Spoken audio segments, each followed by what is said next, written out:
नमस्कार, मैं हूं अजीत द्विवेदी। नया इंडिया के YouTube चैनल में आपका स्वागत है। बिहार में सियासी धमाल जारी है और इसके साथ ही पूरे देश में बिहार के इस राजनीतिक घटनाक्रम की व्याख्या और उस पर चर्चा भी जारी है।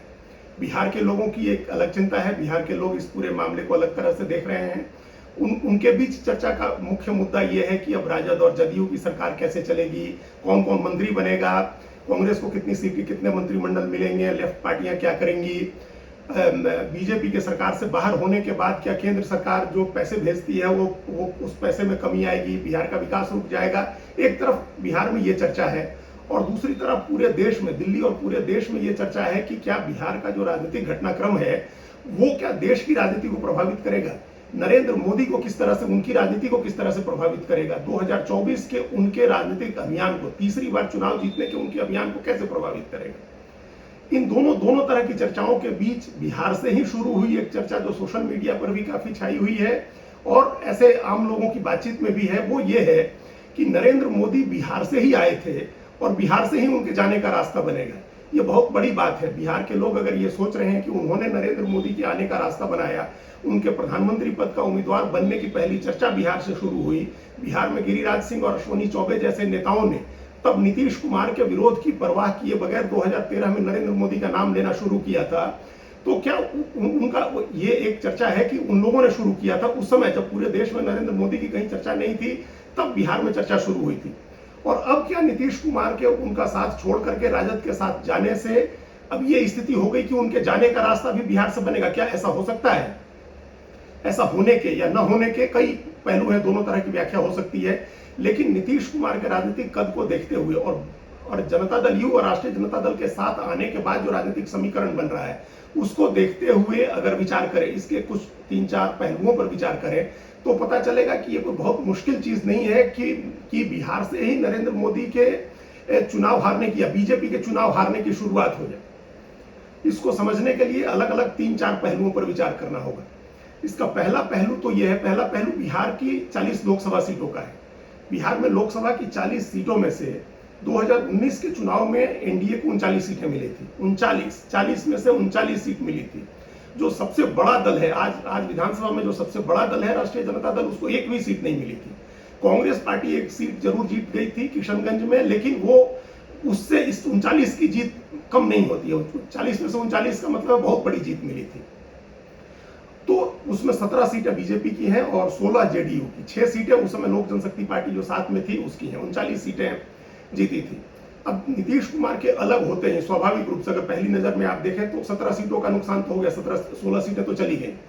अब 17 सीटें बीजेपी की और 6 चिराग पासवान की सीटें बनती है या उनके चाचा पशुपति पारस की।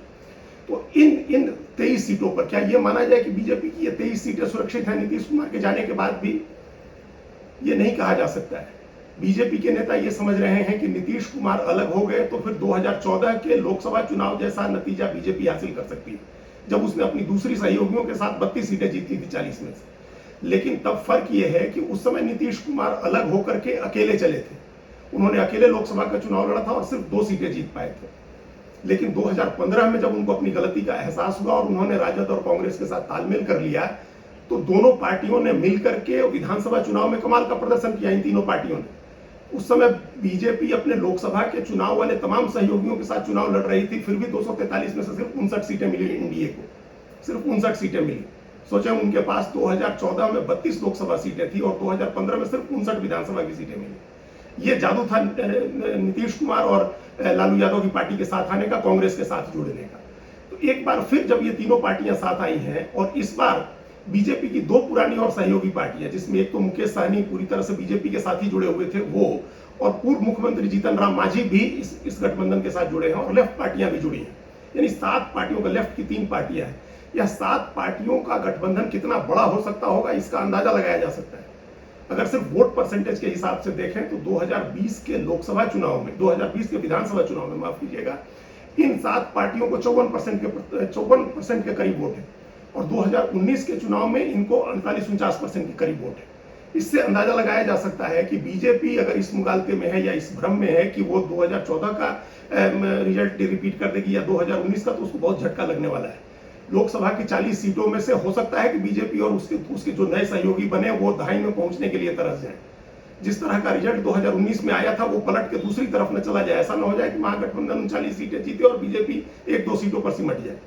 तो ये 40 सीटों की राजनीति, 40 सीटों का बिहार की 40 लोकसभा सीटों का गणित पूरी तरह से महागठबंधन के पक्ष में चला गया है, क्योंकि 7 ऐसी पार्टियां एक साथ आई हैं जिनका बड़ा मजबूत जमीनी आधार है।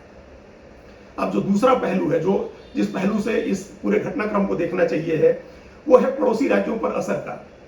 नीतीश कुमार की वजह से, नीतीश कुमार ने जिस तरह से बीजेपी को अलग किया है और अपनी सरकार बनाई है आरजेडी कांग्रेस के साथ मिलकर के, उसका असर पड़ोस के राज्यों पर भी होगा। इस घटनाक्रम से पहले ही नीतीश कुमार ने झारखंड की राजनीति शुरू कर दी थी। उन्होंने अपने कोटे की एक राज्यसभा सीट पर झारखंड के जदयू के प्रदेश अध्यक्ष खीरू महतो को राज्यसभा में भेजा। वो महतो कुर्मी समाज से आते हैं, जिसका आदिवासियों के बाद झारखंड में दूसरा सबसे बड़ा वोट बैंक है। 17-18% कुर्मी वोट है। नीतीश कुमार उसकी राजनीति पहले करते रहे हैं और एक समय ऐसा भी रहा है कि उनके 6 विधायकों की मदद से बीजेपी की सरकार बनी थी झारखंड में, लेकिन उसके बाद उन्होंने ज्यादा ध्यान नहीं दिया।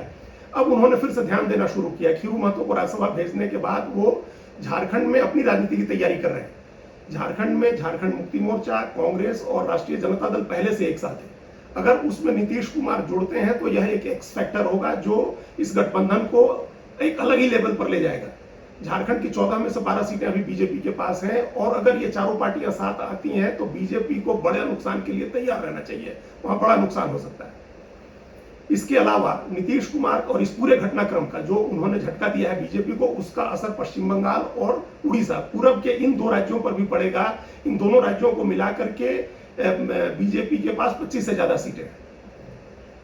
तो उन 25 सीटों में 25 सीट इन 2 पूर्वी राज्यों के, 12 सीटें झारखंड की और बाकी सीटें इनकी नीतीश कुमार को छोड़ते तब भी 23 सीटें बिहार की, इन तमाम सीटों पर असर होगा।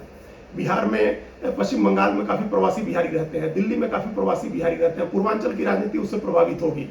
नीतीश कुमार पिछड़ी जाति से आते हैं और एक 100 में पढ़ा लिखा चेहरा है उनका, और वो जो पिछड़ी जाति के का जो प्रचार है नरेंद्र मोदी को लेकर के, जो उनके इर्द गिर्द ये पिछड़ी जाति का नैरेटिव बनाया गया है, वो उस तिलिस्म को भी तोड़ सकते हैं और ऐसा वो कई राज्यों में कर सकते हैं, राजस्थान में भी, मध्य प्रदेश में और दूसरे हिंदी भाषी राज्यों में, दिल्ली और उसके आसपास के राज्यों में। ये दूसरा फैक्टर था, दूसरा पहलू था। तीसरा पहलू धारणा का है, परसेप्शन का है। पॉलिटिक्स परसेप्शन की चीज है। प्रधानमंत्री नरेंद्र मोदी लगातार परसेप्शन की लड़ाई लड़ते रहे और उस परसेप्शन की लड़ाई में वो हमेशा अपने विरोधियों को पछाड़ते रहे। तो एक परसेप्शन उनको लेकर के ये है कि there is no alternative of Narendra Modi. ये जो टीना फैक्टर होता है, जो 2003 के चुनाव में उस समय के प्रधानमंत्री अटल बिहारी वाजपेयी के लिए कहा जा रहा था टीना फैक्टर, वो टीना फैक्टर इनके इर्द गिर्द भी बुना गया है कि उनका कोई अल्टरनेटिव नहीं है। लेकिन उसके साथ, उस टीना फैक्टर के साथ एक चीज ये खड़ी कर दी गई है, एक रीटा फैक्टर उसको कह सकते हैं कि Rahul is the alternative, Rahul is the alternative, Rahul Gandhi alternative है। जबकि राहुल गांधी कहीं है नहीं अल्टरनेटिव, वो न कभी केंद्र में मंत्री रहे हैं, न किसी राज्य के मुख्यमंत्री रहे हैं, न भी कांग्रेस के अध्यक्ष हैं, वो अपनी तरफ से कहीं अल्टरनेटिव नहीं है। लेकिन बीजेपी ने उनको अपना अल्टरनेटिव बनाया है और पिछले 10-12 साल से उनको एक पप्पू कह के कोट अनकोट ऐसा उनको एक पप्पू नेता की छवि बनाई गई है, कम बुद्धि के नेता की छवि बनाई गई है। तो इस तरह से बीजेपी ने एक कमजोर दुश्मन खड़ा किया है और बार बार उसको परास्त कर रहे हैं, बार बार उसको परास्त कर रहे हैं। ये धारणा बना रहे हैं कि हमारे सामने कोई नहीं है, नरेंद्र मोदी के सामने कोई नहीं है। नीतीश कुमार अगर आते हैं, नीतीश कुमार जैसी चर्चा हो रही है, अगर वो विपक्ष का चेहरा बनते हैं, मुख्यमंत्री रहते विपक्ष की तरफ से प्रधानमंत्री पद के उम्मीदवार के तौर पर या बिना घोषित रूप से भी अगर वो विपक्ष के कैंपेन को लीड करते हैं, तो वो एक बड़ा प्रभावशाली और भरोसेमंद चेहरा होगा। तो ये धारणा के स्तर पर जो धारणा बनाई गई कोई अल्टरनेटिव नहीं है, वो धारणा टूटेगी। और नीतीश कुमार की धारणा एक प्रशासक के रूप में भी बहुत अच्छी है। राहुल गांधी के पास प्रशासकीय अनुभव नहीं है। वो पिछले 25 साल से, लगभग 25 साल से केंद्र सरकार के मंत्री या बिहार में मुख्यमंत्री होते रहे हैं।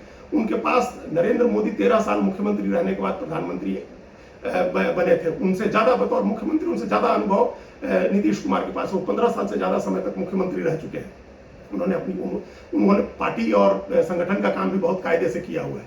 तो ये धारणा के स्तर पर, दूसरी धारणा के स्तर पर एक टीना फैक्टर खत्म होगा। दूसरा जो अपोजिशन के सामने, अपोजिशन का को लेकर के जो एक धारणा है कि कमजोर है और विपक्ष है कहां और इनको नहीं तो किसको बना दे, वो धारणा भी टूटेगी। अपोजिशन है कहां तो अपोजिशन खड़ा होगा।